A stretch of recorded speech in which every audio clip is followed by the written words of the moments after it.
Welcome to Pet Pals. I'm Dee Dee and this is Randy, and we're here at Frederick County Animal Control and Pet Adoption Center. We're on Rosemont Avenue and we are Frederick County's only shelter. We take in about 5,000 animals every year, and we offer the friendly, healthy ones up for adoption very quickly. And then we work with groups like Uniting to Save Animals and the Animal Welfare League to find placements for animals that might have training needs or minor health needs. And many of them can be placed directly from the shelter with the financial support of U2SA, as well as placing dogs that can't make it in the shelter into rescue groups. Other than those, there are many private rescue groups working in Frederick County, and many of them specialize in one breed. The reason I bring all of that up is because this little dog, Roscoe, is 10 to 12 months old, and he came to us as a stray. So we certainly don't know what his genetic lineage is, but he looks very similar to a type of dog called a Basenji. And a Basenji is a tiny little African hunting dog. They are, they have a strange yodeling bark, which he does not have. He has a normal bark. But his curly tail with the white tip, his red color, his white markings, and his coat are all very Basenji typical. The other thing that is Basenji typical is his wariness of strangers. So this is going to be an issue for him going forward. He is afraid of grown-ups he doesn't know for about 1 minute. So it will be very important, if you want to take Roscoe home, that you work with a dog trainer who will teach you how to positively reinforce him at the sight of strangers. As you can see, Randy's already won him over. Food was part of that. And so one of the best ways to do this that I have heard from dog trainers is to go to PetSmart and park far away from the front door and have your dog on a leash with you and roll down the windows and let him notice that people and dogs are going in and out of the store. As long as he is noticing that, then you're going to feed him treats and tell him he's a good boy. The minute that he goes brrr at the sight of strangers, then the treats stop and you stop interacting with him until he settles down. When he settles down, you begin rewarding him again until he alerts at strangers, and then the rewards stop. You're going to have to carefully choose your location, because if you're too close to the store and he's constantly going into red alert, then you're not going to be accomplishing very much in training. You have to pick that spot where most strangers go by with him happily wagging his curly little tail. So since he's only 10 or 12 months old, there's plenty of time for that to work. And we hope that you know, somebody with a little dog experience is going to come and get him so that he can be the best he can be. We are back with our next guest, Amelia.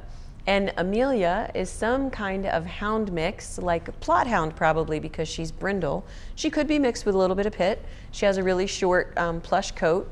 But it is very hard to tell from the outside of a dog what kind of genetics they have. And the reason I say that is because the National Canine Research Council, which you can find their website, ncrc.org, has some great information about identifying dogs. They did DNA tests and show the pictures of dogs, and then they show the results. And you would be shocked how many, come here, you have a piece of fuzz? You would be shocked how many dogs do not look at all like what you think they would be. They have a great poster of all black lab looking dogs that, oh no, you cannot have the cord. A lot of black lab looking dogs that don't have any Labrador Retriever in them at all. So it's a great way to get your bearings on how professionals like us take a guess and say that she's part Plot Hound. And then she could get DNA tested and they could say, she's Great Dane Doberman, no Plot Hound at all. So we take our best guess based on their behavior and their size and try to let you know in case that matters to you. But really the most important thing you can go by is what their behavior is. Because she went right to the toy and shook it, she's probably part terrier. And because she was easily dissuaded from the toy back to people, that's what the hound type of genetics would do for her, give her a good people attraction. So if you think you're up to the challenge of raising a puppy who's going to be a little bit big, then let us know.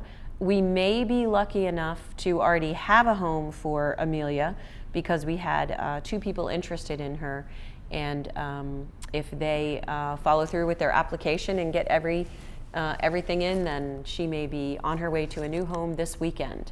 Our next guest is Lilac, and Lilac was brought to us as a stray from the county line. So one of the things we do when that occurs is we call Montgomery County Humane Society, Montgomery County Animal Control, and let them know that we have a dog here that was found close to the county line. Because she's a puppy, then we figured that somebody would be looking for her pretty diligently and that we'd be able to find her owner, but we couldn't. Even though she has some brindle markings on her and she has a cropped tail, this means that probably when she was a baby, someone who bred her on purpose had that done or did that to her tail. So I'm going to suspect that she could be part Rottweiler or part Weimaraner, and we made that designation on her information, but as we just described with the other dogs, we just can't tell by looking at a dog what genetic makeup they might have, and we don't do DNA testing here. So she is not going to be as big as you might think because she is already over 6 months old, and that means that she has reached over half of her size, her adult size. So she's going to be a moderately sized dog, guessing, and I have been wrong about that before, just like the breeds. So she is young enough to learn lots of stuff. She came to us a little bit shy. She's a little shy around strangers, but that may just be a lack of experience. So I think she is going to make somebody a great pet. And again, with the puppy situation, we take 4 applications and we pick the best match because puppies are just not interchangeable. Sometimes people think, I really want a puppy, it doesn't matter what kind. But their personality really does matter. Are they high energy? Are they low energy? Are they attracted to people? Are they driven by tennis balls? Are they scent motivated? Are they sound sensitive? All of these things are important to make sure you pick a puppy that's going to be easy for you to train, because if they're not easy for you to train, then you will get frustrated, and we don't want to risk puppies being returned when they're like 14 or 18 months old, because it's much, much harder to find them a home when they're in that in-between stage. They're not a calm adult dog, and they're not a cute, adorable, tiny puppy either. So if you think you are up to the challenge of a puppy, talk to us. We'll tell you what's involved, and if you're ready, we'll help you make a good match. Our next guest is Ruby, and Ruby is part Pomeranian, we're guessing, maybe part Corgi. She is really cute, about 2 or 3 years old, and also came to us as a stray. So I guess I should have introduced you to her without her name, because if someone is missing this dog, we certainly would love to find them. One of the things that often happens is because we name the dogs when they come to us, it can be confusing to people who see her on TV. So for example, if you see her and I'm saying this dog Ruby is up for adoption, and you're saying, oh, she looks just like my neighbor's dog that got lost named Trixie, then please let your neighbor know that we have all of these dogs here. And if you know people who are looking for strays, make sure that they put up signs, that they call the shelter and tell us when their dog is missing. If you have a dog, take a picture on your cell phone right now and save it, because you never know when you might have to describe your dog to someone else. And because what I just said is very true, I could say that this is a Pomeranian mix, and someone else could say it's a Chihuahua Corgi mix, and it would be hard to make that match. So if you, and other things you can do if you've lost your dog is there is a Facebook page called Lost and Found Animals in or around Frederick County. There are several of those. And make sure that you get the word out to your service providers, mail carriers, UPS drivers, because they are the ones likely to see dogs without people with them and remember. So it can be challenging to find a loose dog because they don't walk down the sidewalk and stay within a certain distance of their home. They cut through woods and go under bridges, and so they can end up 5 miles away from home as the crow flies, but 10 or 15 as a driver travels. So people don't realize how close they are. In any event, 70% of the dogs that show up here stray are reclaimed. Ruby is just one of those who was not reclaimed. So we need to find her a new home. She's cute. We don't know a lot about her. Obviously, we don't know for sure if she's house trained, but we can tell you how to do that in 3 days. We don't know if she's crate trained, but she's working on that here because we keep dogs in long runs.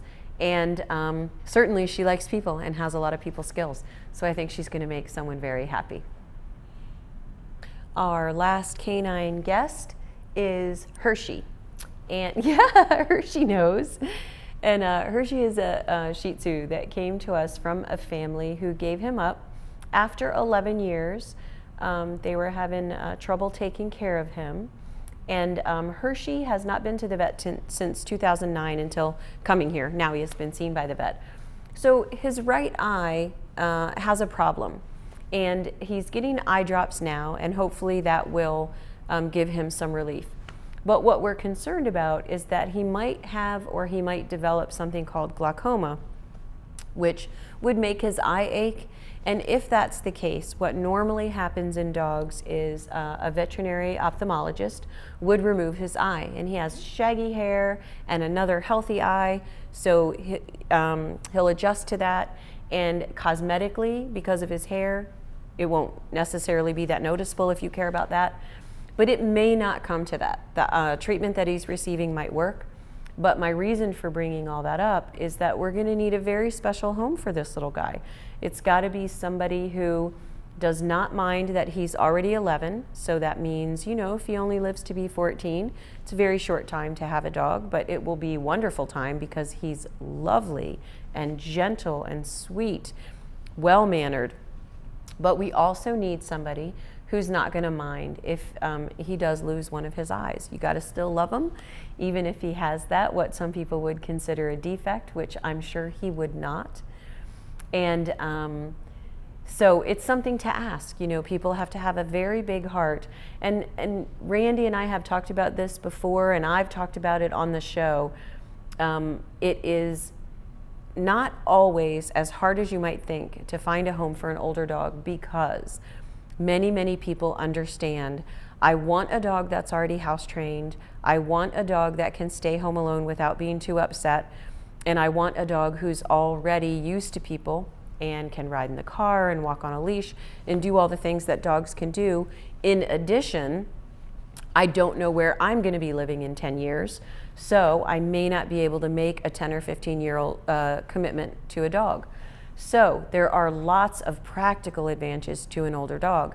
I think the reason that people first react to not getting an older dog is that they know they're going to lose them in a shorter amount of time than a puppy.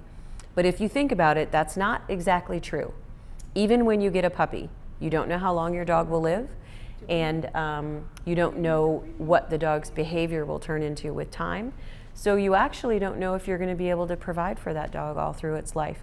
We hope that you will, and we know that everyone who brings home a puppy plans to, but we also know from being the animal shelter that that is not how it goes in many cases. So Hershey needs a special person with a big heart, and he's definitely going to make that worth your while, because he is a very good little dog. We're going to take a short break, and then we'll be back with some feline guests, cats looking for homes at Frederick County Animal Control and Pet Adoption Center. I hope you join us.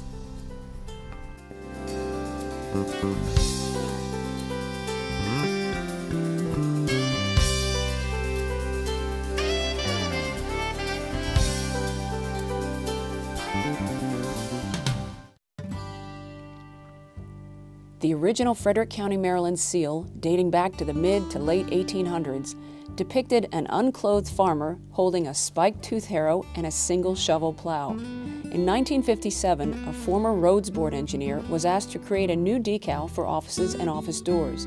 He used a worn-out stamp of the original seal that was found in the old county courthouse and worked with the National Decalcomania Corporation in Philadelphia to design a modernized version to emphasize agriculture and agribusiness, industrial development, and the historical character of Frederick County. This design was approved on May 15, 1957. In 1986, the Board of County Commissioners directed the Planning Department to revise the seal and make it more environmentally friendly by removing smoke from the smokestacks. The board adopted a revised version of the seal in late 1986, showing the county's founding date of 1748, stars representing the original 13 colonies, the scenic Catoctin Mountains, the jug at the original jug bridge at the Monocacy River, an industrial building in the distance to show support of economic development, and in the forefront, a farmer sitting on sacks of agricultural products representing the county's dedication to the farming community. This seal is currently the official seal of Frederick County and may be seen on letterhead in county offices and public meeting rooms, as well as on the internet and on the county website and social media sites. For more information about the history of the Frederick County seal, visit www.frederickcountymd.gov/county seal.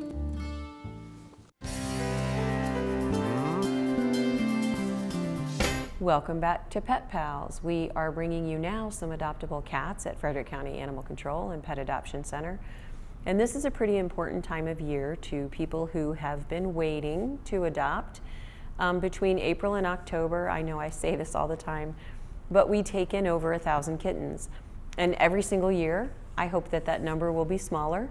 And every single year, we still get 1,000 kittens, despite all of the amazing programs being undertaken by rescue groups in the area, from Metro Ferals to Animal Welfare League to Tip Me Frederick, where they, and the Humane Society has a program for certain zip codes. So all of the cats that we can possibly spay and neuter are being spayed and neutered through donations and grants. And I'm always hoping that that's going to reduce the number of kittens that we take into the shelter, and maybe this year it will. So, in other words, you should come in, just in case this is the year we don't get 1,000. But in our foster program, we have about 50 foster homes who generously take moms and kittens, bottle baby kittens, singleton kittens, and raise them up until they weigh 3 or 4 pounds, then bring them to the shelter where we can adopt them out. And this is one of them. Smoke is, someone just came in the door, so she's checking that out.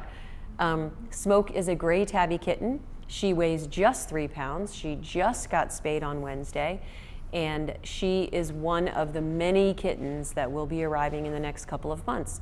So if you are willing to take on a tiny kitten that's going to enjoy the vertical space of your home, tops of bookcases and curtains and stair railings and all kinds of things like that, then please come in and look at the kittens that we have. We will be getting orange ones, calico ones, tortoiseshell ones, black ones, gray ones, whatever you might want. We color code the kittens just as we do the adults, green, orange, and blue.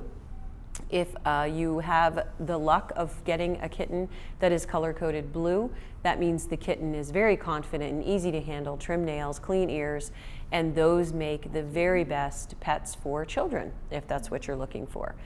So think of the shelter first when you're getting a kitten for another reason.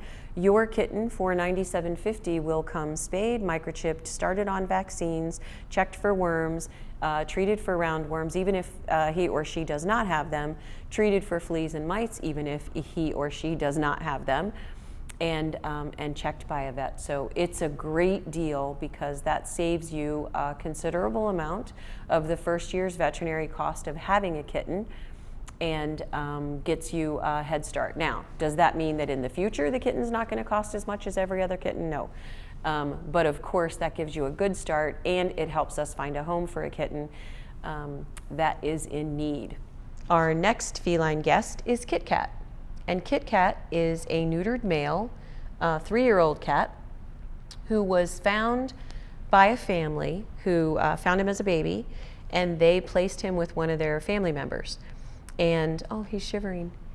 And that family member moved away, wasn't able to keep him, and gave him back to the family who originally found him, who now have 2 other cats. So they didn't feel like they could take on a 3rd cat permanently, but they cared very much about what happened to him since they knew him as a baby. So they brought him to the shelter in hopes that we would find him a new home, which I believe we can because he's quite lovely. Sometimes people worry that longer-haired cats shed more than shorter-haired cats. It's just not true. Some cats shed all year round a great deal, and some cats only shed twice a year, and their hair has to be brushed out, which makes them very easy to care for. There's no way to tell exactly which one you have this time of year, because in the spring, as the day gets longer, all cats shed their coat from the winter and start to grow a new undercoat. So Kit Kat is looking for a new family. He is used to kids, he's used to other cats, and he has lived in a couple different places. So he's got lots of experience, and I think he's going to make somebody very happy. He's also very pretty. We don't get as many long-haired cats as we do short-haired cats, and oftentimes people are waiting for them. So if you know someone who is interested in a beautiful long-haired cat, have them come by the shelter and meet Kit Kat and see what they think.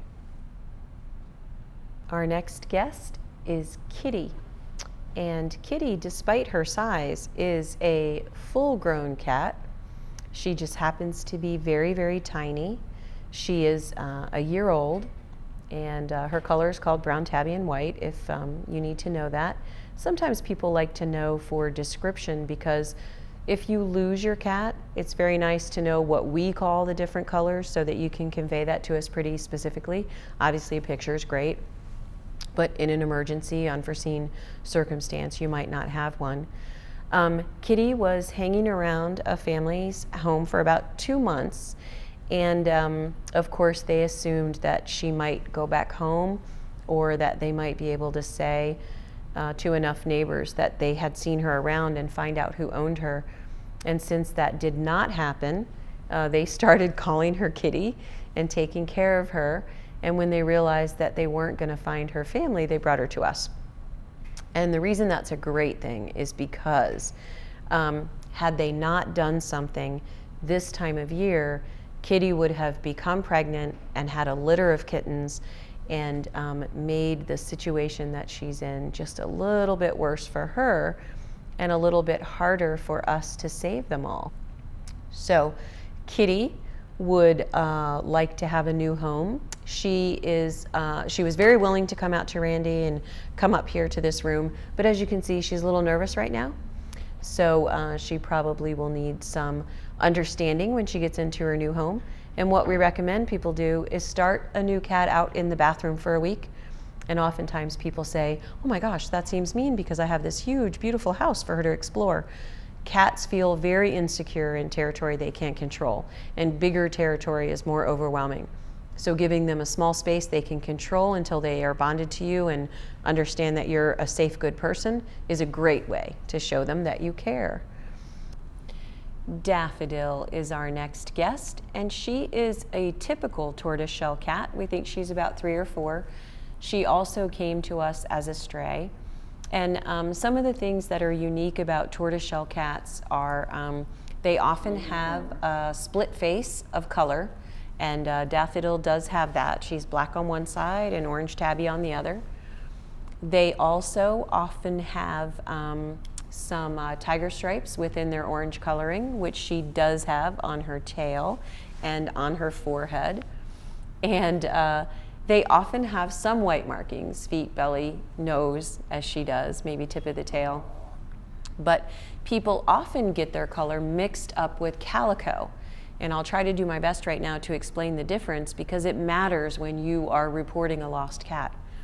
A calico cat has basically a white body with patches of solid black and solid orange on the white. So it's not very different because they're still black, orange, and white, as she is black, orange, and white. But you can see on her side that the black and orange are very intermingled. They're not designated separate patches like you would see on a cow. Her color is called tortoiseshell, and the other tricolored cat is called calico with bigger patches. Now, if you lose a cat and you come in person and give us a picture, it doesn't matter what you call it. We'll be able to tell from the picture, and you'll be able to see your cat if you find her here. But the color tortoiseshell and calico are almost always on female cats. So it is a good thing to know the difference if you're trying to describe stray or lost cats. Daffodil is not her real name. We made that up. It's spring, and so we've named a lot of our pets after flowers, as you saw this morning when you met Lilac and some of the dogs that we had for adoption. But Daffodil is absolutely willing to change her name if that doesn't suit you or you don't think it suits her. But she's definitely looking for a second chance because obviously a great kitty and used to people and outgoing, confident. So I think she's going to make somebody very happy. Our next guest is Boy. And Boy is a beautiful long-haired gray cat, as you can plainly see, who is affectionate with people and has plenty of experience being a good pet. And the reason that we are looking for a special home for him is that he is 10 years old. And that always takes the extra special person who knows that they're not going to get as long as they think they're going to get if they adopt a kitten. And while getting a kitten does give you greater odds that you're going to have your cat for a long time, there's a little more work involved. When you get a kitten, you need to litter train and house train, make sure that they don't climb drapes and whatnot. Another advantage to adopting a kitty like Boy is that he's been declawed. And while we don't encourage people to declaw cats because it does require anesthesia and amputation of their toes, a lot of cats recover very well if it's done when they're very young. And of course, veterinarians know just how to do it with pain management. But we don't encourage it because it's just an added procedure that they shouldn't have to have if they can be trained. But there are many people who prefer to adopt a cat who's already been declawed.